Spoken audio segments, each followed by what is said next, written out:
What of the dollar you murder for? Is that the one fighting for your soul?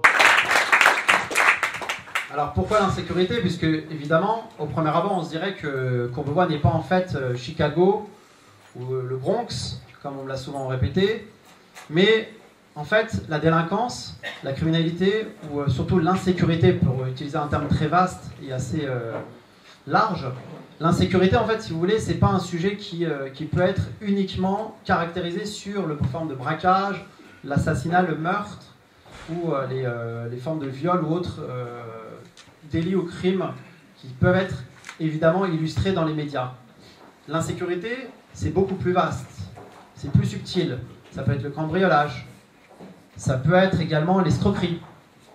Toutes ces formes de délinquance ou de criminalité peuvent être illustrées différemment. Aujourd'hui, le monde évolue et les délits, l'insécurité évolue avec. Lorsque j'ai utilisé ce terme d'insécurité pour tous, c'est pour dire en fait qu'une personne à Courbevoie ou ailleurs, d'ailleurs, parce qu'on peut décliner ce débat, que ce soit en local ou en national, une personne qui a un problème, par exemple, dans une cité, n'aura pas les mêmes problèmes dans une zone pavillonnaire. Moi, je sais par exemple qu'on m'a dit, dernièrement, il n'y a pas d'insécurité dans notre ville, et pourtant, je peux vous dire qu'à 50 mètres de notre hôtel de ville, des bombes à eau volontairement projetées sur une voiture a failli commettre l'irréparable, puisqu'une voiture a failli faire un tonneau. La police est venue un quart d'heure plus tard, en flagrant délit, puisque les délinquants étaient là. Et pourtant, la police municipale m'a dit « Monsieur Derambarche, on ne peut rien faire, on a reçu des ordres, on ne peut pas monter. » Parce que c'est comme ça.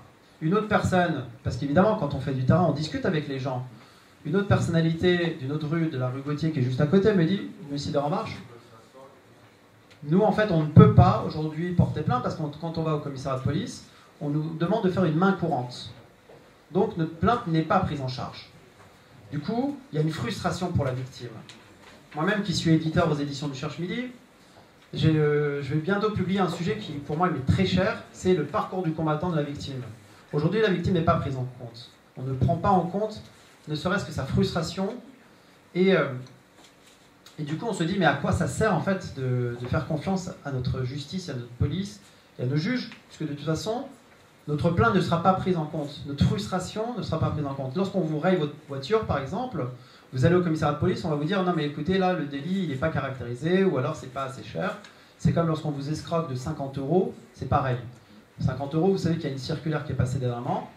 Toutes les plaintes qui sont en dessous de 75 €, c'est classement sans suite automatiquement. Donc sachez-le. Il y a d'autres formes de délinquance, les tags par exemple, qui sont ces formes d'incivilité. Et puis donc voilà, on va essayer de débattre et discuter et d'essayer de caractériser ce que c'est qu'une incivilité, une insécurité. Et puis vous aurez le libre loisir, après un débat avec les intervenants, de débattre vous-même directement avec les intervenants. Vous pouvez les interpeller, il n'y aura aucun tabou, sauf évidemment pour un seul de nos intervenants qui est Mohamed Douane, qui lui a une obligation de réserve, mais vous inquiétez pas. J'ai prévu, parce qu'il y a un autre commandant de police qui lui reprendra le relais et lui répondra à tout sans aucun tabou. Donc Mohamed, t'es sauvé ce soir. Merci de l'introduction.